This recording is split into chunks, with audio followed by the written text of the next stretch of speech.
उर्दू के मुमताज़ शायर व अदीब आले अहमद सुरूर उत्तर प्रदेश के बदायूं में पैदा हुए। यहाँ उनके बचपन के यादगार दिन गुजरे। फिर हुसूल तालीम के लिए सेंट जोन्स कॉलेज आगरा में साइंस में दाखिला लिया और यहीं से बीएससी की डिग्री हासिल की।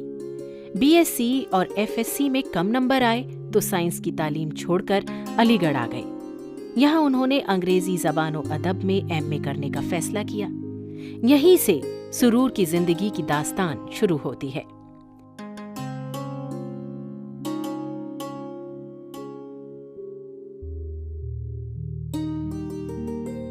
सुरूर साहब हमारे नाना थे, लेकिन मेरे भाई बहन और मैं उनको अब्बा कहा करते थे। हमारे बचपने में उनका एक बहुत अहम रोल था।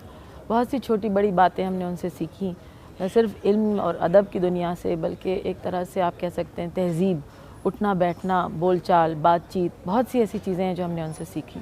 अब्बा के लिए लोग एतराज़न ये बात कहते हैं, क्रिटिक्स ख़ास तौर से कहते हैं कि वो बहुत मिडल ऑफ द रोड थे, यानी वो मॉडरेशन की आवाज़ थे। तो ये वो ज़ाती ज़िंदगी में भी थी। अब्बा ने अपनी ज़ाती ज़िंदगी में, अपनी घरेलू ज़िंदगी में, अपने ख़ानदान में, बच्चों के साथ, बीवी के साथ कोई एक्सट्रीम व्यूज़ कभी लिए ही नहीं। तो ये उनकी ज़ात का, उनकी ज़िंदगी का एक हिस्सा था और शायद इसी की झलक हमें उनके क्रिटिसिज्म में मिलती है। Because he was a man of moderate views, that moderation we see in almost all of his writings. अब मुझे ये लगता है कि अब्बा की इंटेलेक्चुअल लाइफ में और उनकी ज़ाती ज़िंदगी में कोई हमें बहुत ख़ास फ़र्क नहीं दिखता है। ये अपने आप में एक बहुत रिमार्केबल बात है, क्योंकि ऐसा कम होता है कि जो शख्स जो लिख रहा है वही उसकी ज़ात का हिस्सा हो। अब्बा के अपने इन्फ्लुएंसेस चूँकि बहुत डाइवर्स थे, मसलन उन्होंने बीएससी किया था, उसके बाद एमए इंग्लिश में किया, और फिर चूँकि वो पूरा एक नेशनलिज़म का दौर था तो उस वक्त उन्होंने अंग्रेज़ी पढ़ाई भी कुछ अरसे के लिए, लेकिन दोबारा से एक और एमए किया जो कि उर्दू में था। तो ये जो उनके मिले जुले इन्फ्लुएंसेस थे, यानी उनको साइंस में भी दिलचस्पी थी, उनको अंग्रेज़ी अदब में बेइंतहा दिलचस्पी थी। वो आखिर वक्त तक नई अंग्रेज़ी की किताबें मंगवा के पढ़ा करते थे, और उर्दू तो खैर उनकी ज़बान थी ही। अल्फाज जो थे वो अब्बा के लिए बहुत अहम थे। उनके पास एक बहुत वेल स्टॉक्ड और बहुत बड़ी लाइब्रेरी थी जिसमें दुनिया की हर किस्म की किताबें थीं, अंग्रेज़ी में और उर्दू में। जैसा मैंने कहा, चूँकि वो ख़ुद अंग्रेज़ी के स्टूडेंट रह चुके थे तो उनको अंग्रेज़ी अदब से दिलचस्पी थी। तो अंग्रेज़ी की किताबें तो थी ही, लेकिन उर्दू की भी बहुत सी थी। वो ना आए भी तो इतना कर लिया करते हैं हम, वो ना आए भी तो इतना कर लिया करते हैं हम, उनकी यादों से उजाला कर लिया करते हैं हम। शुक्रिया उनका अदा करते हैं एक एक ज़ख्म पर, शुक्रिया उनका अदा करते हैं एक एक ज़ख्म पर, यूँ भी गोया उनसे शिकवा कर लिया करते हैं हम। रूप की, रंगों की, खुशबू की जो कर लेते हैं बात, रूप की, रंगों की, खुशबू की जो कर लेते हैं बात, यूँ भी इज़हारे तमन्ना कर लिया करते हैं हम। खौफ मुस्तक़बिल का है और हाल से हैरान हैं, खौफ मुस्तक़बिल का है और हाल से हैरान हैं, अब तो माजी का भी चर्चा कर लिया करते हैं हम। प्रोफेसर आले अहमद सुरूर को बहैसियत उर्दू के एक तनक़ीद निगार के हैसियत से लोग ज़्यादा जानते हैं, शायर के हैसियत से कम जानते हैं। हालांकि उनकी शायरी उनकी तनक़ीद के साए में आ गई, इसलिए लोगों को उसके मुताल्लिक़ पूरी जानकारी नहीं है। मैंने उनकी शायरी को पढ़कर ये अंदाज़ा लगाया कि उनकी शायरी बहुत गहरी और सोच वाली शायरी है, जज्बाती शायरी नहीं है जैसे कि और शायर करते हैं। उनके 4 मजमूए कलाम शाया हुए, वो उनकी पूरी शायरी इधर उधर बिखरी हुई थी। जब मैंने उस शायरी को पढ़ा तो ये अंदाज़ा हुआ कि इस शायरी को अगर हम एक कुल्लियात की शक्ल में शाया कर दें तो उससे नई नस्ल के शोरा को काफ़ी मदद मिलेगी और एक उनका ये अदबी सरमाया हम लोगों के सामने आ जाएगा। इसीलिए मैंने इनकी कुल्लियात मजमूए कलाम तरतीब दिया और मुझे बड़ी खुशी है कि कौमी उर्दू काउंसिल ने उसको शाया भी किया। उनकी शायरी जज्बाती न होने के वजह से आजकल के लोग इतना पसंद नहीं करते, लेकिन अगर उसके आप गहराई में जाएं तो बड़ी सबक आमोज़ है। सुरूर साहब ने शायरी के अलावा तनक़ीद में बहुत नाम पैदा किया और उनकी तनक़ीद को उनकी शायरी से और उनकी शायरी को उनकी तनक़ीद से बहुत मदद मिली। ऐसा नहीं था कि वो तनक़ीद में कुछ कहते हों, शायरी में कुछ कहते हों। दोनों चीज़ें एक दूसरे की कंटेम्परेरी थीं कि बहुत सोचा, बहुत सीखा, बहुत पी पी के छलकाया, बहुत तोड़ा, बहुत जोड़ा, बहुत खोया, बहुत पाया, मगर फिर भी किसी शय की कमी महसूस होती है।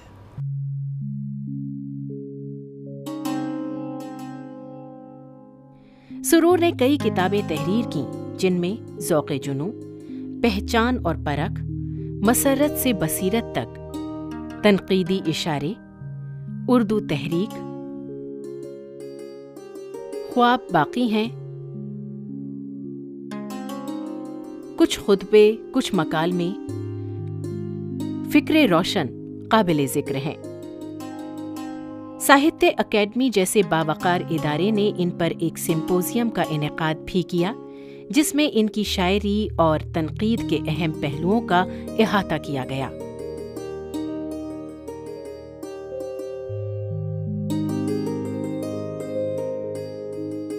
आले अहमद सरूर साहब के मिजाज में रवायत और जो नई तहरीकें थीं, इन दोनों का एक बहुत ही खूबसूरत मिलाप मिलता है। और मैं समझता हूँ कि वो हमारे जो आज की तनक़ीद है, उर्दू अदब की तनक़ीद है, उसके बानियों में हैं। उसकी वजह ये भी है और के अलावा इसके कि वो नक़ाद थे, क्रिटिक थे उर्दू के, वो ख़ुद भी शायर थे। तो इसलिए जो उनकी ज़हन की जो लताफ़त है या जो अदब की बारीकियां हैं, उनको समझने में उन्हें मैं समझता हूँ उनको समझाने में और उनको दूसरों तक पहुँचाने में उसका बहुत बड़ा रोल रहा है। अब आला मसरूर साहब की शख्सियत जो है बड़ी हमजहती है, यानी सिर्फ ये नहीं कि वो एक बहुत अच्छे उस्ताद थे और ऐसे उस्ताद जिन्होंने ऐसे शागिर्द पैदा किए, मसलन कुंवर अखलाक मोहम्मद ख़ां शहरयार और बहुत से लोग ऐसे जो आखिर तक उनसे जुड़े रहे, बल्कि वो अमली आदमी भी थे। और हिंदुस्तान की तकसीम के बाद जब तरक्की उर्दू हिंद का सवाल आया कि भाई कौन इसको देखेगा, तो उसमें आले अहमद सरूर साहब ही का नाम आया और बरसों तक उन्होंने उसकी तरबियत की, उसको बढ़ाया, आगे बढ़ाया। तो एक तरह से वो अदारा साज भी थे। आले अहमद सरूर साहब को अगर मैं समअप करूं तो मुझे ऐसा लगता है कि वो एक रोशन ख्याल, लिबरल और अपने रवायात का एहतराम करते हुए दूसरों के रवायात का एहतराम करने वालों में उनका शुमार किया जाएगा। प्रोफेसर आले अहमद सरूर शायर भी थे और नक्काद भी, लेकिन तनक़ीद निगार की हैसियत से उनका बहुत आला मकाम है। उर्दू तनक़ीद में ही, अपने अहद के नक्कादों में ही नहीं बल्कि पूरी उर्दू तनक़ीद में प्रोफेसर आले अहमद सरूर बहुत अहम नक्काद और बहुत मुमताज़ और मुनफरद नक्काद के हैसियत से जाने जाते हैं। सरूर साहब की कई खुसूसियात थीं।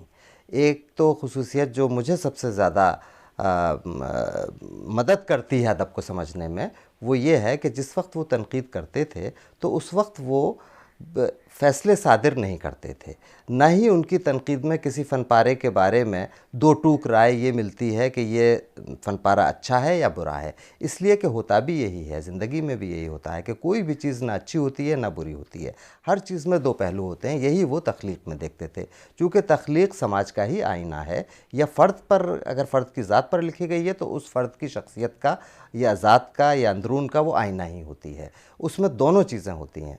वो बताते थे, दिखाते चले जाते थे और इस तरह से वो तनक़ीद में फ़नपारे को बुनियाद बनाकर अपनी राय देते थे कि कारी उससे इतना इन्वॉल्व हो जाए और उसकी बारीकियों को इतने करीब से समझने लगे कि ख़ुद कारी का ही ज़ौक़ एक की तरबियत हो जाए। और उनकी तनक़ीद, प्रोफेसर आले अहमद सरूर की तनक़ीद पढ़ने के बाद कारी बाकायदा दूसरे फ़नपारों को भी समझने का अहल हो जाता था। उसका किस तरह से हमें अदब पढ़ना चाहिए, किस तरह से समझना चाहिए, अच्छा अदब क्या होता है, ये सारी चीज़ें उनके मज़ामीन पढ़ने के बाद कारी की मदद करती थीं। प्रोफेसर आले मसरूर की एक ख़ुसूसियत ये भी थी कि वो बहुत सारा मुताला करने के बाद जो शख्स बात कहता है वो ज़ाहिर है कि इत्र होता है, निचोड़ होता है उसकी सारे मुताले का, सारी मेहनत का, वो पेश करते थे। उसको अगर कोई कम पढ़ा लिखा शख्स है, अगर किसी ने दूसरी चीज़ें नहीं पढ़ी हैं, तो हो सकता है एक नज़र में सरसरी बात समझे या उनकी इंशा पर्दाजी समझे। उनकी ज़बान पर कुछ लोगों ने यह एतराज़ किया कि तनकीद की जैसी ज़बान होनी चाहिए, भारी भारी इस्तिलाहात, मोटे मोटे अल्फाज वो नहीं है, बल्कि इंशाइया जैसे लिखा जाता है या इंशा पर्दाजी जिस तरह की जाती है, इस तरह की ज़बान उन्होंने इस्तेमाल की। लेकिन इंशा पर्दाजी करने के लिए बहुत बड़े मुताले की ज़रूरत होती है। न सिर्फ ये कि वो साहिब तर्ज नक़ाद थे, तख्लीक़ी क़ुव्वत उनमें इतनी थी, खुद भी शायर थे, बहुत अच्छे शायर थे, तख्लीक़ उन्होंने ख़ुद की है, तो उस सारे प्रोसेस से, तख्लीक़ी अमल से वो गुज़र चुके थे, तो उन बातों को भी वो पेश करते थे जो बातें जो तख्लीक़कार नक़ाद नहीं है वो वहाँ तक नहीं पहुँच सकता। लिहाजा उनकी तनकीद पढ़ने के बाद कारी ख़ुद इतना ज़्यादा ज़हीन और इतना ज़्यादा अहल हो जाता था फ़न पारे को समझने में कि उसका ज़ौक़ वो नहीं रहता था जो उनकी किताबें पढ़ने से पहले था, कि उनकी किताबें पढ़ने के बाद वो अपने आप में एक अलग तरह की समझ का एहसास कर लेता था। फिर सुरूर अलीगढ़ से लखनऊ आ गए, जहां उनकी मुलाकात सरोजनी नायडू, यशपाल, अमृत नागर,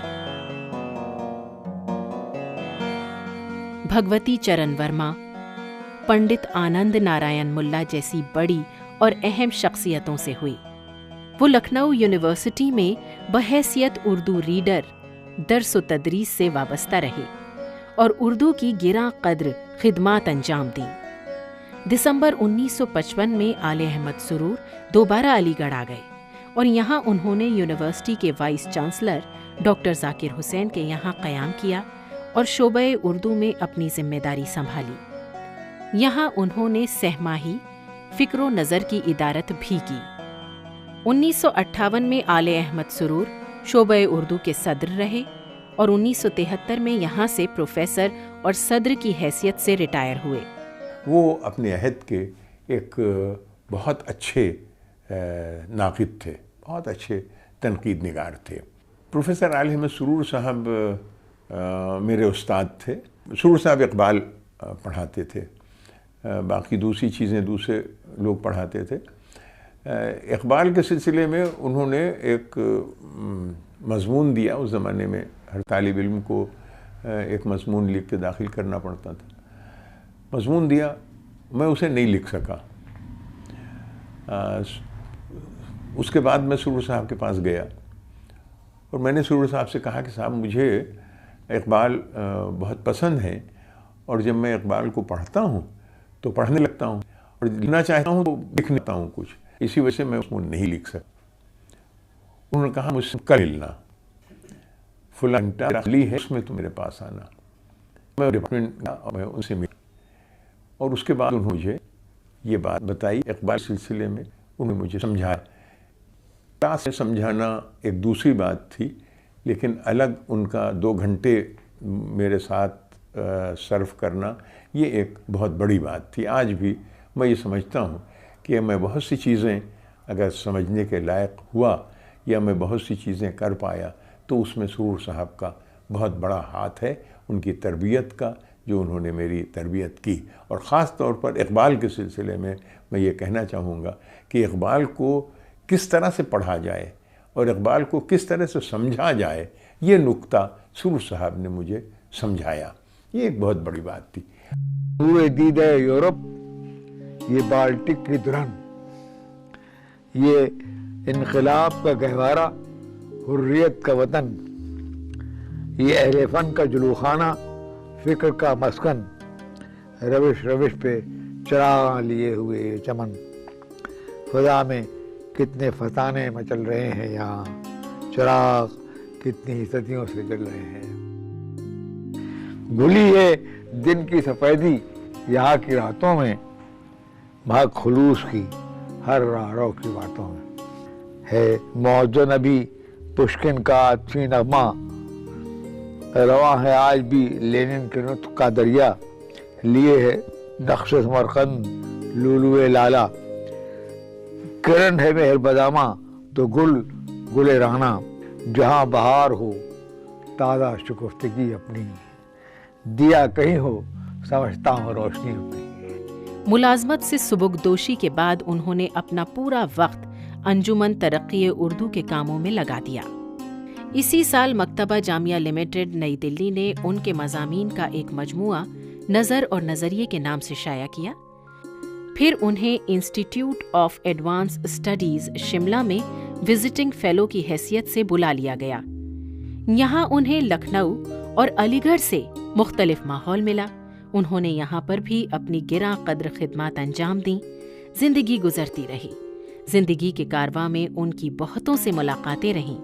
उन्होंने जो भी काम किया जुनून के साथ किया।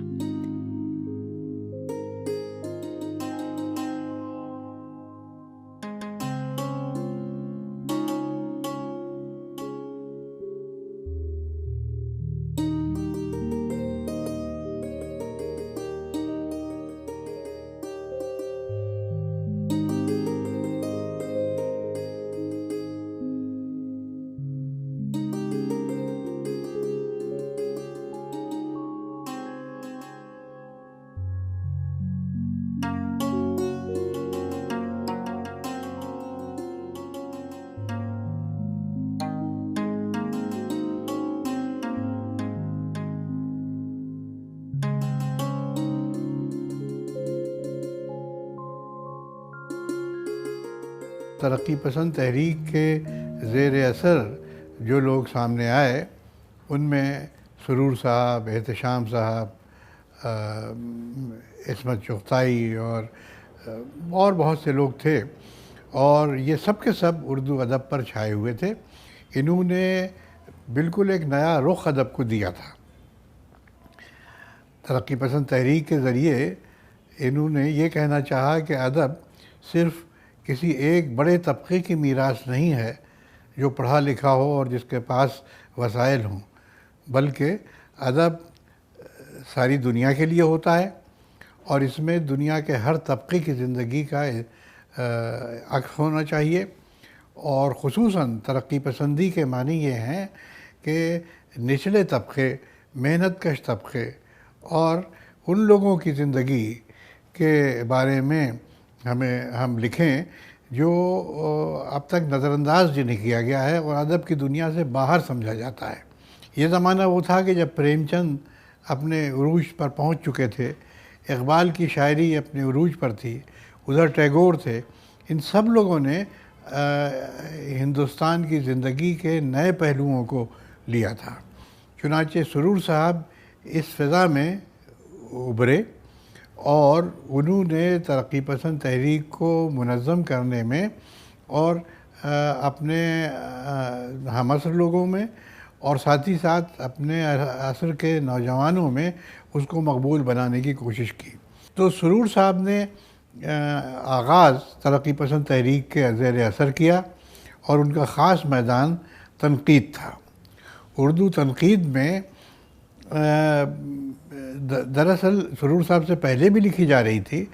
एहतशाम साहब और सुरूर साहब वग़ैरह के अहद में उसको ज़्यादा फ़रोग़ हुआ और इन्होंने तनक़ीद में तरक्की पसंद तहरीक के उसूलों को मद्देनज़र रखते हुए अदब को जांचा और परखा और ये बताया कि हमारा माजी का अदब जो था उसकी क़द्र व कीमत क्या है और उसके अंदर अगर कुछ कमियां हैं या कुछ खाने रह गए हैं तो उन्हें हम किस तरह पुर कर सकते हैं। उनके लिखने का अंदाज़ बहुत ही खूबसूरत था।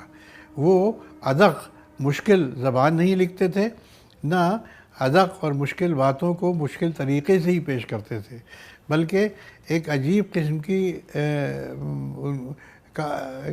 एक उनके यहाँ खूबसूरती थी, एक हुस्न था जो हमारे यहाँ इंशा परदाजी की जो रवायत उर्दू में थी उससे उनके यहाँ आया था।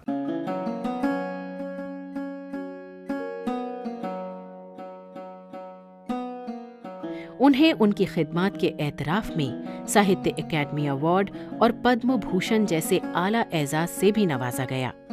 बाद में उन्हें जम्मू यूनिवर्सिटी और कश्मीर यूनिवर्सिटी दोनों जगहों से ऑफर आए, लेकिन उन्होंने कश्मीर यूनिवर्सिटी को तरजीह दी और 1977 में इकबाल चेयर की जिम्मेदारी संभाली। उनकी सरपरस्ती और रहनुमाई में इस मरकज से कई अहम किताबें शाया होकर मंजरे आम पर आईं। इकबाल से अपनी गैर मामूली दिलचस्पी की वजह से उन्होंने बहुत सारे काम किए। कश्मीर की वादियां उन्हें इस कदर पसंद आईं कि यहाँ रच बस गए। 75 साल गुजरे, आज दुनिया में मुझे आए। नजर का शोला मध्यम है, लहू का रक्स धीमा है, कदम भी सुस्त हैं, साए भी लंबे होते आते हैं।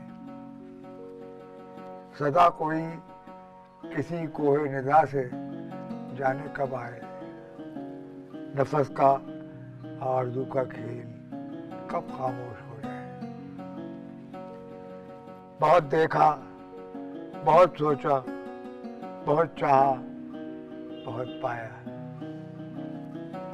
नजर शादाब है, आबाद है दिल, फिक्र रोशन है। सहारा कितने ख्वाबों का, दिलासा कितनी यादों का। मेरे फूलों की खुशबू, मेरी कलियों की जिगरदारी, मेरी सही वफा, सही जुनूं, सही हिनाबंदी। हजारों ख्वाब है पामाल, लेकिन ख्वाब बाकी है।